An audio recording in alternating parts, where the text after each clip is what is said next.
Hola, bienvenidos. La reflexión que vamos a hacer a continuación refiere a un hecho sorprendente. Un hecho sorprendente para quien ha escrito sobre sociología de la familia.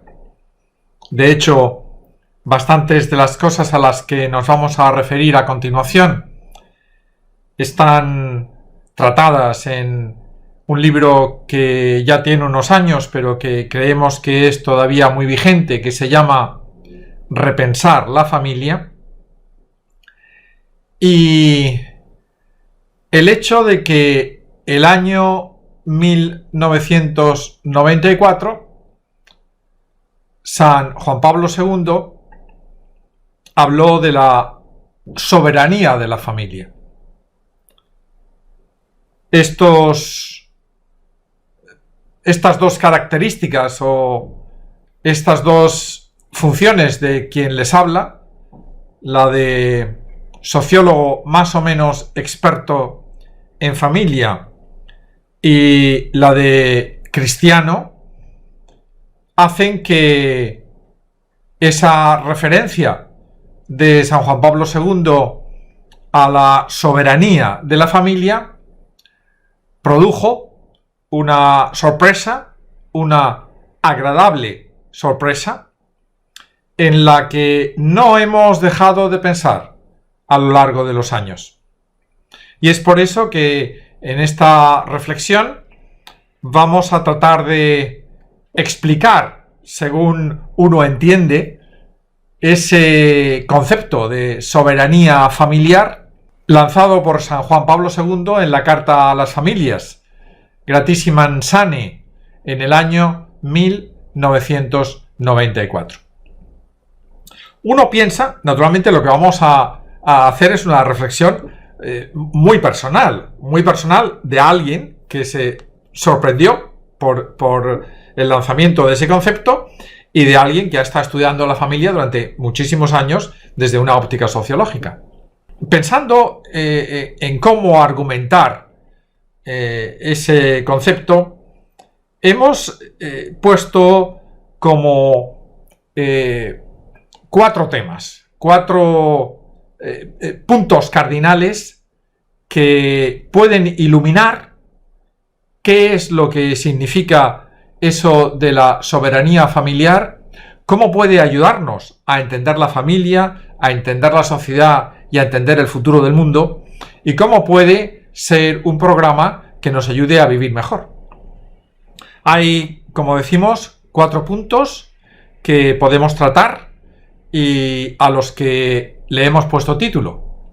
El primero es la personalidad, el segundo es la distinción, el tercero es la liturgia y el cuarto son las normas.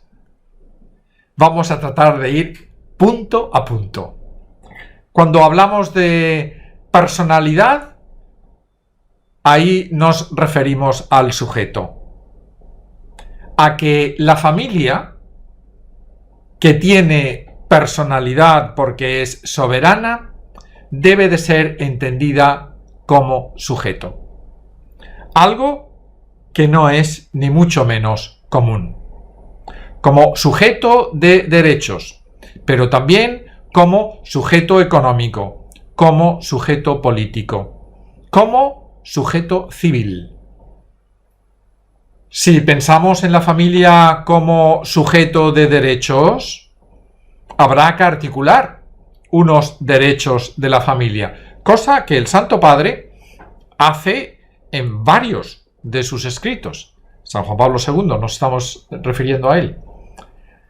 Si pensamos en la familia como sujeto económico, habrá que considerar no solo los gastos que hace la familia, sino también sus ingresos. Y pensar, por ejemplo, si ya es hora de hablar de un sueldo familiar, o si ese sueldo familiar se debe de reflejar en sueldos individuales. Algo que trastocaría, uno cree que positivamente, toda la economía. Si hablamos de la familia como un sujeto civil, habrá que repensar el divorcio. La manera en que el divorcio se aplica hoy en día, sin tener en consideración el núcleo familiar y particularmente a sus víctimas, que son los hijos menores de edad, atenta contra esa condición de sujeto familiar que le estamos dando a la familia. El divorcio, ciertamente, hay que repensarlo, no hay que darlo por supuesto. La consideración, vemos, de la familia como sujeto, de la personalidad familiar, es algo que tiene un largo alcance. Si pasamos al segundo punto, hemos hablado de la distinción. ¿A qué nos referimos con la distinción? Con que las familias se puedan distinguir unas de otras. A la conceptualización de algo que nosotros hemos llamado la extrañeza. La extrañeza tiene que ver con el otro. Y el otro no se nos puede imponer. En el sentido de que no debemos entender al otro como unívocamente. El otro en la familia es el extraño, pero existen extraños porque existen propios. Por eso las familias son distinguibles. Mis propios son distintos de sus propios. Y aquí está que el Estado no me puede imponer al otro. Mis extraños son también distintos de sus extraños. El otro se ve propiamente desde la consideración familiar. La radicalidad que separa propios y extraños es la radicalidad que configura al otro. Y es una radicalidad que configura al otro distinto siempre. Porque los otros, para los propios, no siempre. O mejor dicho, nunca son los mismos. Esto humaniza al otro. Que si es otro para mí, si es extraño para mí, puede ser propio para muchas otras familias. La distinción que procura la extrañeza se puede argumentar de muchas maneras, más o menos lejanamente al núcleo familiar. Pero ahí está la progenie, ahí está el apellido, ahí están las tradiciones propias de la familia. Unas tradiciones que no son excluyentes. Unas tradiciones que hacen identificarse con una progenie a un gran número de personas, a varios núcleos familiares. Por eso la distinción, la extrañeza, añade pluralidad a una sociedad. No es el Estado el que debe de imponerme al otro. Imponerme en el sentido de señalarlo. De señalarme a mí cuáles son mis extraños. No. Es la familia quien me dice quiénes son mis extraños. ¿Quién es el otro? El otro a quien deberé de acoger, a quien también deberé de proteger, pero sin dejar de ser otro. Hemos hablado ya de la personalidad, hemos hablado ya de la distinción. Vayamos ahora a hablar de la liturgia. Y por liturgia entendemos costumbres. Básicamente, cómo hacer operativas las funciones propias de la familia. Hacerlas de manera distinta. Y cada familia hace esas operaciones que uno llama funciones de manera diversa. Realmente ahí está todo. En las 4 funciones de la familia está todo, casi todo lo que se puede decir y se debe decir sobre la familia. Recordamos, esas funciones las he estudiado y las he reflejado en varias de mis obras, que son la transmisión cultural, el control social, la socialización y la equidad generacional. Aquí lo que en el cómo hacer las funciones, aquí está la base de la libertad. Está la base de la libertad hacia la familia, a la que se le debe dejar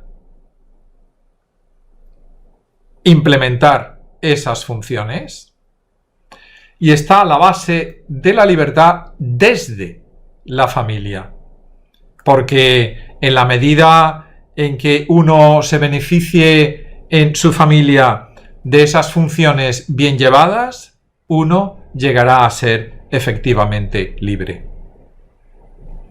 Vemos aquí también que en la liturgia de la familia, en cómo se articulan esas costumbres que nosotros hemos llamado funciones en la medida en que son necesarias y que constituyen de alguna manera el núcleo familiar, hacemos una alusión también, una velada alusión también a la diacronía.